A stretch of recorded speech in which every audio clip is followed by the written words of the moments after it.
अस्सलामुअलैकुम हक़ मौजूद जीएसन साथी उम्मीद तव्हीं सभु ख़ुशि हूंदा। पाण ॻाल्हायूं था अॼु लतीफ़ साईं ते, छो जो लतीफ़ सिंध जो उहो सूरमो उन्हनि सूरमेन खे बयानु कयो आहे। लतीफ़ जे लाइ आउं सवलो हीअं बयानु कंदो आहियां त लतीफ़ हीरनि जी खाण आहे, जेको जेतिरो हुनजे वेझो थींदो उहो हुनखां ओतिरा हीरा खणंदो। लतीफ़ असांजे हिन समाज सॼे जी अकासी कई आहे पंहिंजे ॾांहुं पंहिंजे अंदाज़ में।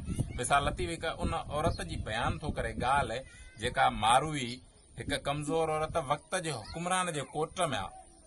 उन वक़्त जे हुकुमरान जे कोट में हूंदे हुनखे जेके उते तकलीफ़ूं थियूं मिलनि, उते जेके लालचियूं थियूं मिलनि, उते जेके हुनखे प्रेशर था मिलनि, उहे सभु टोड़ींदे उन्हनि सभिनि खे रद्द कंदे पोइ बि मारुनि क़ौम ऐं पंहिंजे पखनि जी जेका हुन वटि आहे प्यार जेका प्रीत आहे उहा हुन बरक़रार रखी आहे। उन कीअं लतीफ़ साईं हिकिड़ो बहितान चए थो, ए न मारनि रीत जो सेण मटाइनि सोन ते, ए न मारनि रीत जो सेण मटाइनि सोन ते, अची उमिरि कोट में कंदसि कान किरीत, पखनि जी प्रीत मूं माड़नि सी न मटियां, ए न मारनि रीत।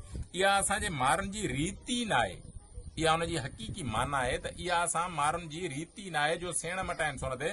लालचुनि ते पंहिंजा आदर्श, पंहिंजा उसूल, पंहिंजी मोहबत जेका क़ौम जी आहे उहा सोन माना लालच पैसो इन्हनि ते मटाइनि न। अची उमिरि कोट में कंदसि कान कुरी ते, इहे जेको कोट आहिनि, जेके तकलीफ़ूं आहिनि जेके असांखे ज़िंदगी में मिलनि थियूं, इन्हनि में बि उन्हनि खे रद्द करे थी। पखनि जी प्रीत मूं माड़नि सी न मटियां, जेके पखा आहिनि, पखा माना हेड़ा जूपा जेके आहिनि उहे आहिनि बंगुलनि महलातनि सां मारियूं, चए थी आउं मटू ई न करियां। अॻिते हली चए थी त जेका मूंखे तकलीफ़ उमिरि ॾिनी, जे लूणु लिङे लाए, जे लूणु लिङे लाए, चीरे चीरे चम, मूं को रॻु न कयो अहिड़ो कुझो कमु, जा जा दावे दम, तां तां पिरत पवारसी। अञा हीअं चई त अलस्त रब्बुकुम जॾहिं कनि पियो, कालू भला कलबसी तॾहिं तित चयो, तई वेल कयो वचन वेड़ी चनसी। अलस्त रब्बुकुम, जॾहिं ख़ुदा अरवान खे चयो तव्हांजो रब केरु आहे, हे थो चए जो मारियूं थी चए जेका मूं वटि अॼु मोहबत आहे मारुनि जी, जेका प्रेम आहे मारुनि जो, जेका मारुनि जी छिक आहे, इहा मूं वटि अॼु जी कोन्हे का, उन टाइम जी आहे। अलस्त रब्बुकुम जॾहिं कनि पियो, इहा जॾहिं मां ॻाल्हि ॿुधी, कालू भला कलबसी तॾहिं तित चयो, हुन पुछो तव्हांजो केरु आहे रब, तॾहिं चयोसि तूं, ऐं इहा मूं वटि मोहबत हुनजी। कालू भला कलबसी तॾहिं तित चयुमि, तई वेल कयो वचन वेड़ी चनसी।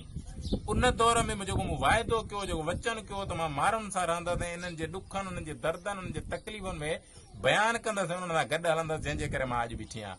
आख़िरी में तव्हां सां वंडियूं था, लतीफ़ रहनुमा आहे, लतीफ़ उस्ताद आहे, लतीफ़ लीडर आहे। छो जो हुनजे जेके लतीफ़ जे सॼे रिसाल जो जेको तत्व आहे न, उहो आहे इहो त वखरु उहो विहाए जेको पए पुराणो न थिए। हे वीडियो ॾिसंदड़नि सभिनी लाइ सुवाल आहे त छा हिन दुनिया में अहिड़ो वखरु, अहिड़ो कमु आहे जेको माण्हू करे ऐं उहो वक़्त ऐं हालतूं गुज़रण सां पुराणो न थिए, रद्द न थिए। दुनिया में जेके बि कमु करियो, महल ठहिरायो, बंगला ठहिरायो, पैसा गॾु कयो, मिल्कियत गॾु कयो, औलाद आणियो गॾु कयो, जेको बि करे वक़्त ऐं हालतुनि सां पुराणी थींदी, ख़तमु थींदी। पर लतीफ़ थो चए न, वखरु उहो विहाए जेको पए पुराणो न थिए। अहिड़ो कमु करे वञे जेको वक़्त ऐं हालतुनि सां तुंहिंजो पुराणो न थिए। उहो कमु हक़ीक़त आहे त लतीफ़ पाण कयो, जेको अॼु ॾींहं ताईं पुराणो लतीफ़ जो कमु न आहे थियो। उन लाइ आख़िरी में बेत था रखूं लतीफ़ साईं जो, त चए थो त हिकु कसर दर लख कोड़े अथसि गिड़कियूं। हिन सॼे जिस्म जी भेट में, जेको असांजे वारनि खां पेरनि ताईं जिस्म आहे, लतीफ़ थो चए इन भेट में जेका दिलि आहे उहा कसर आहे, नंढड़ी आहे, ज़रो आहे। हिकु कसर दर लख कोड़े अथसि गिड़कियूं, इन खे किरोड़ दर हज़ार दरियूं करे छॾियो। हिकु कसर दर लख कोड़े अथसि गिड़कियूं, जेॾां करियां परख तेॾां सॼण साम्हूं, जॾहिं पंहिंजी दिलि एॾी वॾी वसी करे छॾियो आलम इंसान जे इंसान लाइ। पोइ जॾहिं तव्हांजी दिलि में किरोड़ इंसान लाइ दर ऐं लख दरियूं हूंदियूं, पोइ तव्हां जेॾां करियां परख तेॾां सॼण साम्हूं, पोइ तव्हां जंहिं बि पासे नज़र कंदो, जंहिं बि पासे ॾिसंदो, तव्हांखे महबूब ॾिसण में ईंदो, प्रेम ॾिसण में ईंदो ऐं पंहिंजो पाण तव्हांखे ॾिसण में ईंदो। असांजो वीडियो वणेव त असांजो यूट्यूब चैनल अरडोतरादी खे सब्सक्राइब कजो, त जीअं अॻियां वीडियो तव्हां ताईं पहुचाए सघूं। हक़ मौजूद जीएसन।